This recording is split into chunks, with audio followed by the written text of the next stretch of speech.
Muito boa noite a você que acompanha a TV Canção Nova no Brasil, em tantas partes do mundo. E bom dia para quem já está em outros países também nos acompanhando. Olha, o nosso programa de hoje, como sempre, vai abordar um tema de importância extrema para a nossa sociedade, que todos os dias estamos acompanhando. É a Operação Lava Jato. E eu faço aqui já a seguinte introdução.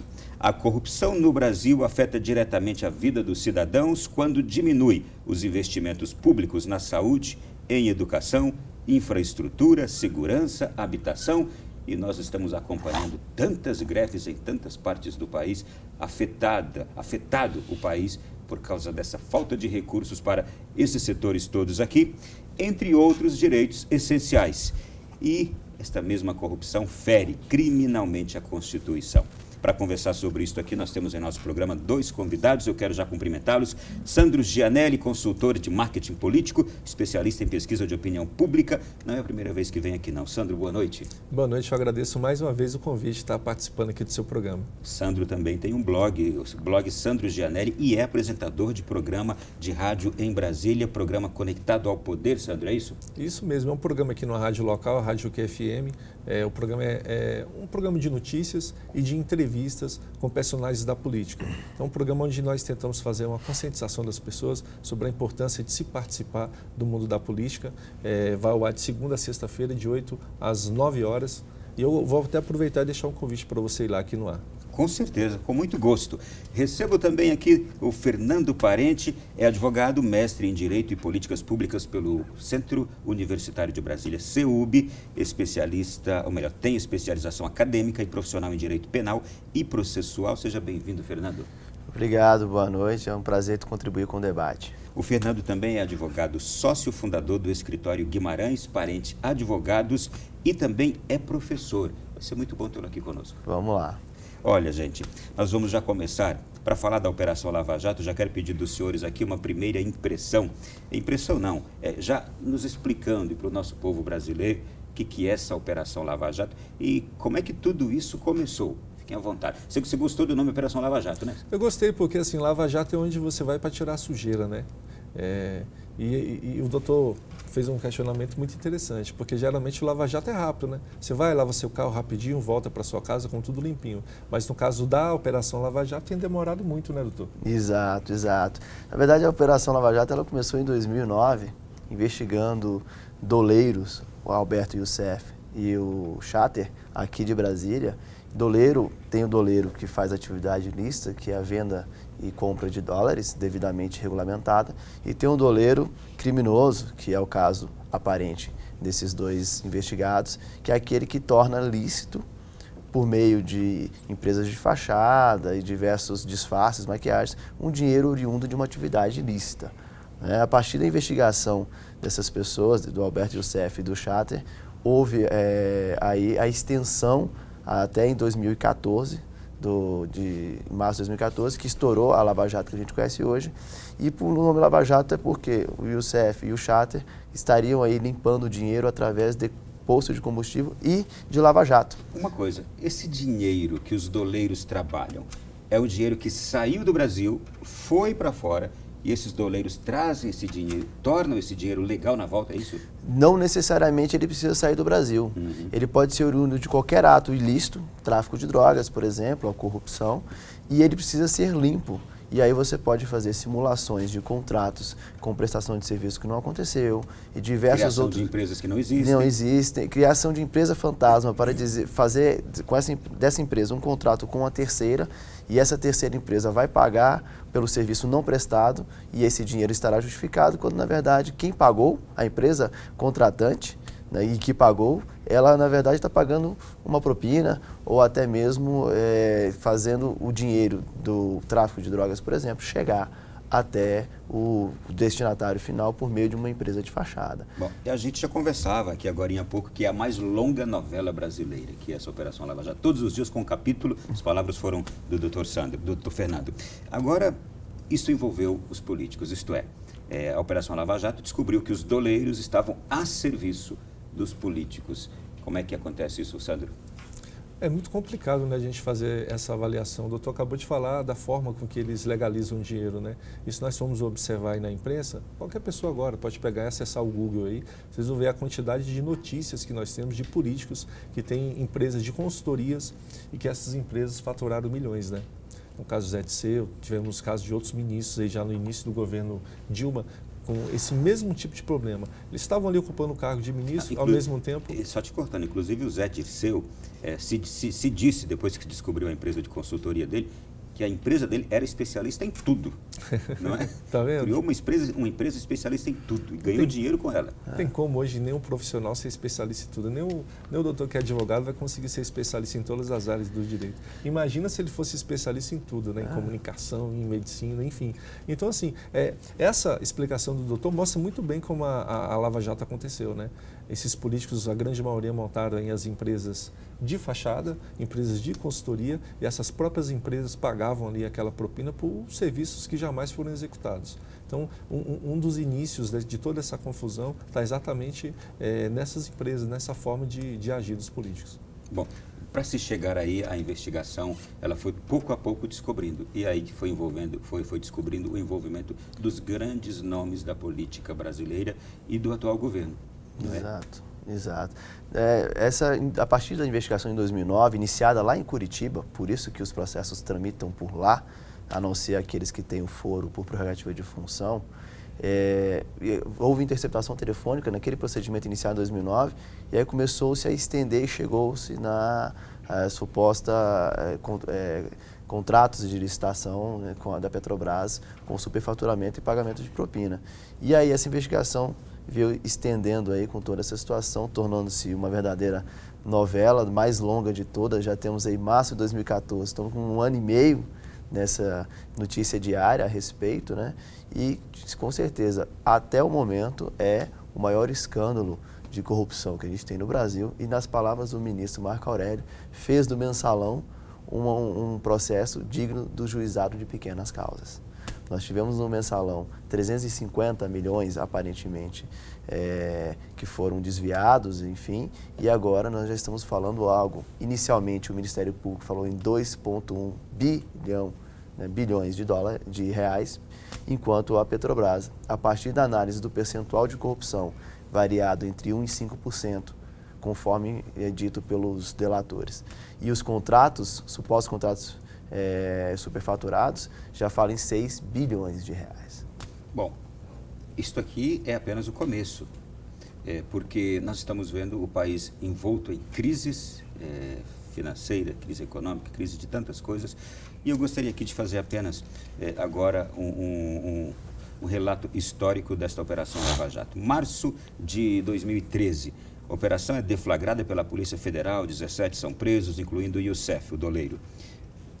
Março ainda, daquele mesmo ano, Paulo Roberto Costa é preso sob suspeita de destruir e ocultar documentos envolvendo a Petrobras. Ex-vice-presidente da Câmara, deputado André Vargas, do PT, se desfilia do PT 9 dias depois de renunciar à vice-presidência da Câmara, envolvido também com o doleiro. Mês de maio daquele ano. Instalada a CPI da Petrobras no Senado, presidida pelo senador Vital do Rego, que não deu em nada, não é? Maio ainda, instalada a Comissão Parlamentar Mista de Inquérito, CPMI, também presidida por Vital do Rego, para investigar as denúncias contra a Petrobras. Os resultados dela foram agora recentes e a gente viu que também não existiram. Setembro daquele ano, escândalo da Transpetro, a empresa responsável pelo processamento de gás natural e transporte de combustíveis, também dentro da Operação Lava Jato foi descoberto. Outubro daquele mesmo ano, após acordo de delação premiada, Costa diz que parte da propina ia para PT, partido do governo, PMDB, partido governista, PP, também governista, e foi usada na campanha eleitoral de 2010. Seguem ainda aqui, mês de novembro do ano passado. Delatores dizem ter pago 154 milhões de reais em propina a operadores do Partido dos Trabalhadores e do PMDB. Dezembro. Ministro Teori Zavascki do Supremo Tribunal Federal manda soltar o ex-diretor da Petrobras, Renato Duque. Abril agora, deste ano, O tesoureiro do PT, João Vacari Neto, foi preso por suspeita de receber propina. O ex-gerente de serviços da estatal, Pedro Barusco, que também é investigado pela Justiça, afirmou em delação premiada que Vacari recebeu cerca de 200 milhões de reais em nome do partido. Junho, a Polícia Federal deste ano prendeu os presidentes das empresas Odebrecht e Andrade Gutierrez. Segundo as investigações, as empresas agiam de forma sofisticada no esquema de corrupção e fraudes de licitações da Petrobras, o que envolvia pagamento de propina a diretores da estatal via contas bancárias no exterior. Concluindo já, mês 7 deste ano, 9 pessoas foram indiciadas pela Polícia Federal no inquérito da 14ª fase da Operação Lava Jato. Veja, já estava chegando a 14ª fase, e cita os nomes aqui. E ainda no mês de julho, eu vou parar por aqui, 3 executivos da Camargo Correia foram condenados por lavagem de dinheiro, corrupção e organização criminosas. Cita os nomes também. Tudo isso aqui a gente tem convivido já há 2 anos com muita frequência, ouvindo esses relatos constantes. A justiça, e uma justiça a partir lá do estado do Paraná, em Curitiba, ela tem desafiado, sobretudo, os grandes nomes da política brasileira. Como entender também uma justiça que a gente vê no Brasil tão frágil também, influenciada pelos políticos muitas vezes, como analisar também esta justiça que está se mantendo forte diante de uma situação como esta aqui, que envolve a mais alta cúpula da nossa política? Vou deixar essa questão da justiça para o doutor avaliar, mas antes eu queria fazer uma observação, porque é impressionante como nós perdemos a noção de tudo aqui no nosso país. Você vinha fazendo um relato das fases da Operação Lava Jato. Essa CPMI, que você mesmo acabou de relatar, que acabou não dando em nada, membros dessa CPI foram acusados de terem pego essas empresas que já estavam envolvidas em um escândalo e ter pedido propina para essas empresas para tentar dar uma amenizada e utilizado esses recursos na campanha eleitoral de 2014. Isso qualquer um pode fazer uma busca na internet que vai encontrar essas notícias. Então, no meio de uma investigação feita lá pelo Congresso Nacional para investigar um suposto esquema de corrupção, os membros da CPI utilizam a própria CPI para praticarem mais corrupção e fazer investimentos em campanha eleitoral. Olha que ponto que nós chegamos. Ao invés da gente estar lá para culpar, para apresentar os culpados, as pessoas estão lá para se envolverem ainda mais, envolver ainda mais esses empresários em escândalos de corrupção aqui no nosso país. Antes ainda da sua resposta, eu gostaria de provocar já uma outra questão. Como é possível que nós permitamos que até os mesmos investigados tomem parte numa CPI, de uma comissão, para investigar os maus feitos por eles? Como é que nós admitimos isso? Como é que as regras de um parlamento permitem que os próprios investigados tomem parte naquela comissão? É inaceitável moralmente. Vamos lá por legalmente se aceita, mas moralmente... Vamos por etapas. Questão da persistência do judiciário brasileiro com a Lava Jato, né? O juiz Sérgio Moro, profissional extremamente competente, estudado, professor também, tem mestrado, tem doutorado, profissional muito sério, aguerrido. Cometeu alguns erros ao longo do procedimento, até natural para a pressão que ele enfrenta, para o volume de informações, de trabalho, é até razoável determinados equívocos que se enfrenta.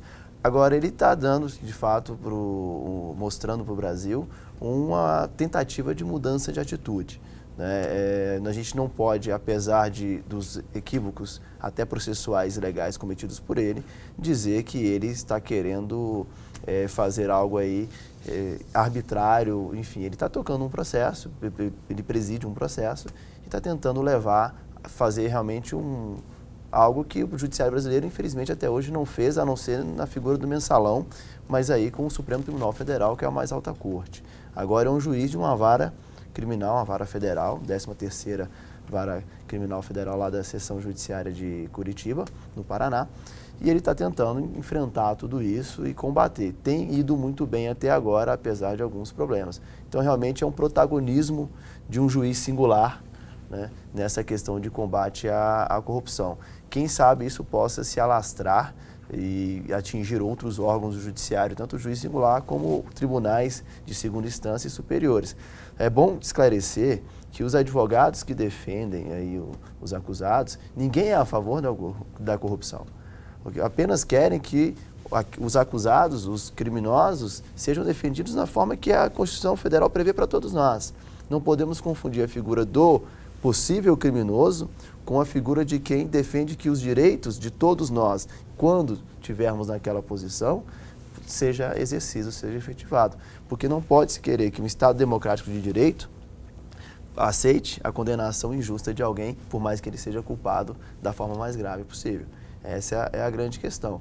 E partindo para a segunda indagação, foi o que conversamos agora há pouco, Sandro, é moralmente inaceitável essa questão do investigado fazer parte do próprio procedimento de investigação. Mas aí eu indago, o problema está no sistema feito ou está nas pessoas que fizeram o sistema e usam o sistema? Será que, de repente, nós temos uma cultura de valores morais e éticos que nos permita agir de modo diferente? Porque eu não consigo conceber que o político seja um ser anormal, saído de um outro local, que não da sociedade, e posto lá como fosse um alienígena. Ele veio de nós. Então, se ele veio de nós, é porque ele veio de algum lugar em que ele não teve esses valores. E ele não viveu sozinho. Ele viveu no meio de um conjunto de pessoas, e é sinal de que esse conjunto de pessoas provavelmente não teve valores. Algumas pessoas, apesar de terem valores, se desviam. Isso é da vida. Mas se um grande número de pessoas que se desviam estão no poder, é porque um grande número de pessoas que eles estavam envolvidos também são desviadas moralmente. Então nós precisamos rever não só o nosso sistema de processamento no legislativo, no judiciário, mas nosso sistema de vida. Se nós queremos ser com países avançados como Estados Unidos e países europeus, nós precisamos ter a cultura educacional e de valores deles, apesar de rechaçar algumas questões que não se adequam à nossa realidade social. Este assunto merece continuidade, nós vamos abordá-lo daqui a pouquinho, a questão da cultura de valores, a questão da cultura de acusações levianas e também a ausência de grandes estadistas que poderiam dar o grande exemplo que a nação precisa num momento como este, já no próximo bloco.